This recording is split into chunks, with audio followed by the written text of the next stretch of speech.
The blizzard raged so violently that visibility dropped to almost nothing. I could scarcely make out my own outstretched hand. My fingers, stiff and numb from the cold, clung desperately to Maya, her minuscule body bundled in the thin, institutional blanket the hospital had given us just 6 hours earlier. 6 hours. That was the sum total of my experience as a mother before my father, Richard Bennett, stood in the grand doorway of our family penthouse and declared that I was no longer his daughter. "You've made your bed, Sophia," he said, his voice flat and final, face hardened into an unyielding mask. "You chose to keep that mistake. Now you face the fallout by yourself."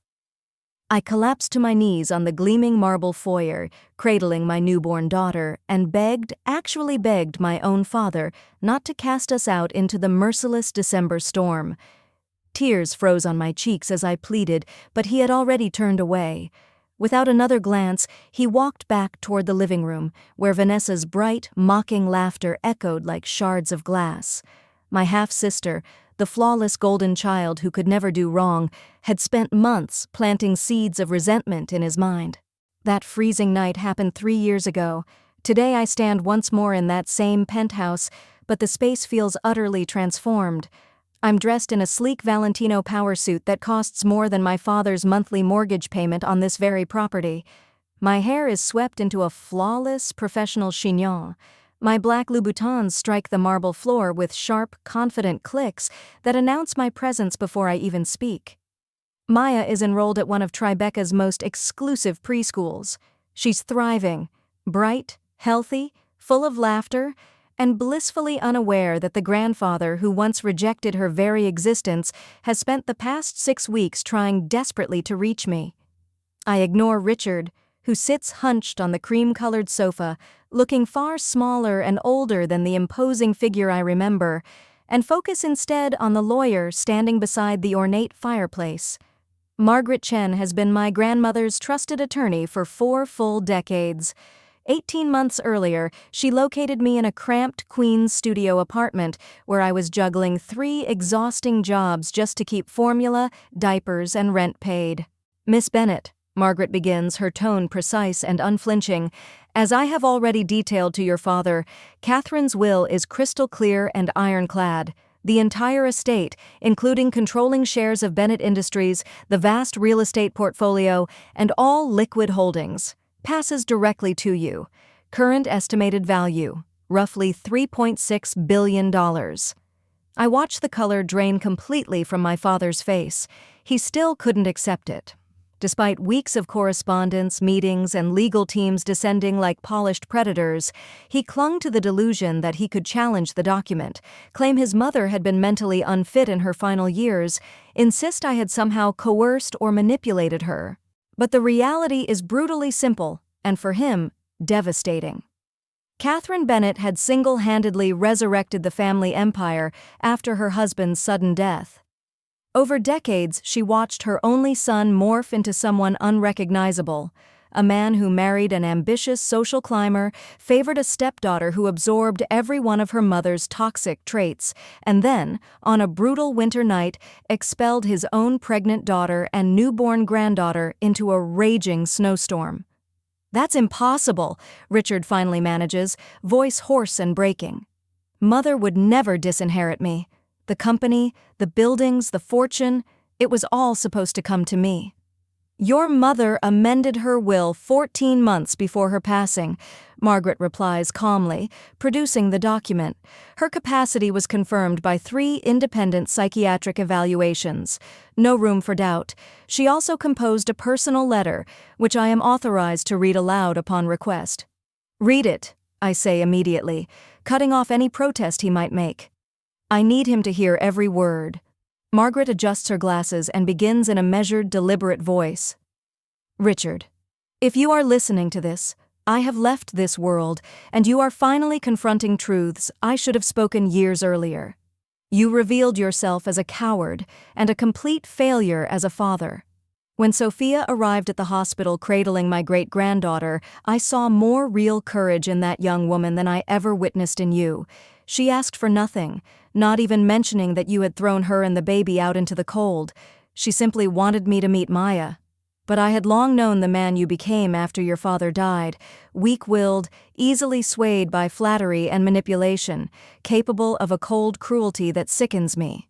Sophia proved herself twice the person you will ever be. 3 jobs at once, an online degree completed in stolen moments, a radiant child raised alone without a single plea for help. That is the true Bennett spirit. That is the blood I recognize and honor. You forfeited any claim to it the moment you chose your wife's daughter over your own flesh and blood. The business, the wealth, the properties, they belonged to Sophia because she earned them by embodying the strength and integrity you abandoned. I hope this lesson finally reaches you. History suggests otherwise. You were never adept at learning from your errors. Catherine. The room falls into a suffocating hush. Only the steady tick of the mantel clock and the faint drone of Park Avenue traffic far below break the silence. My father looks physically stricken, face flushed then pale, hands trembling uncontrollably. "You can't do this to me," he rasps. "I'll take it to court. You manipulated her, Sophia. You were always clever, too clever, even as a little girl." A short, bitter laugh escapes me. "Clever? You mean I learned how to survive? Because that's exactly what I did, Dad. Survived. Survived you forcing us out into a blizzard with nothing but hospital clothes and a blanket.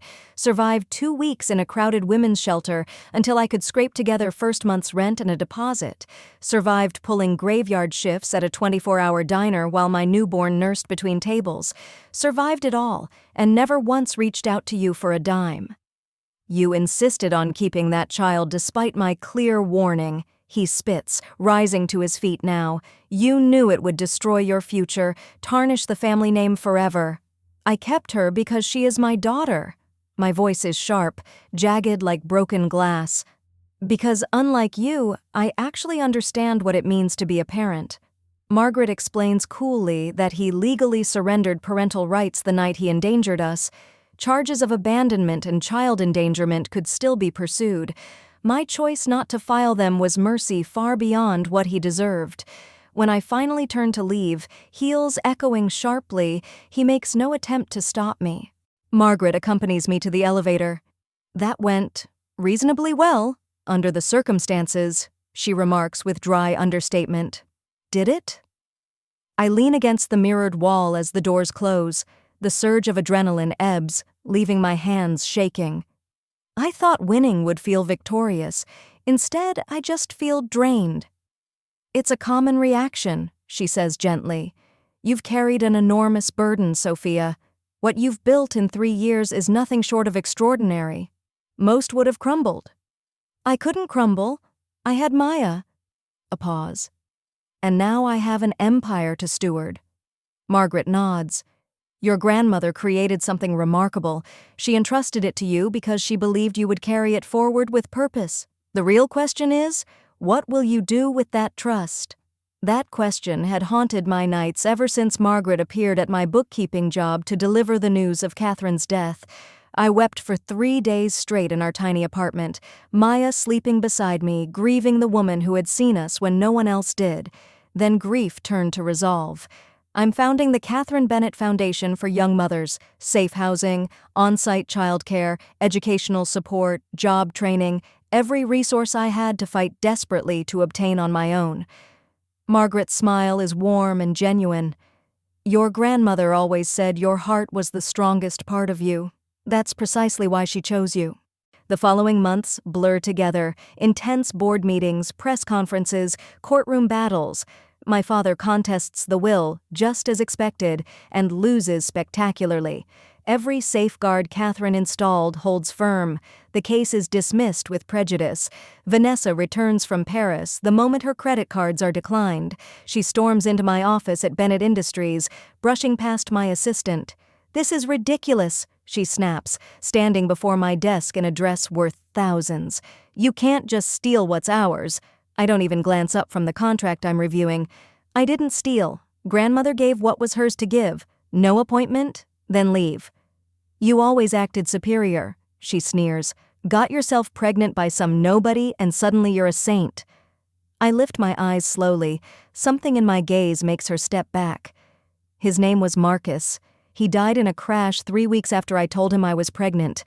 I never got to ask if he wanted to be a father. That regret lives with me every day. So don't stand there in a dress paid for by embezzled company funds and lecture me on morality. Your company? She scoffs. You'll ruin it in a year. You have no clue what you're doing. Maybe not yet, I admit, but I'm learning fast. And I have something you'll never possess, genuine care for the people here and a desire to use this power for something meaningful. Now get out before I call security.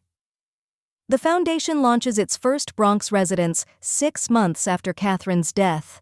40 units for young mothers and children, daycare, job counseling, community spaces. Opening day is overwhelming.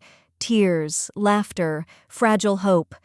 I meet women who could have been me years earlier, terrified yet determined.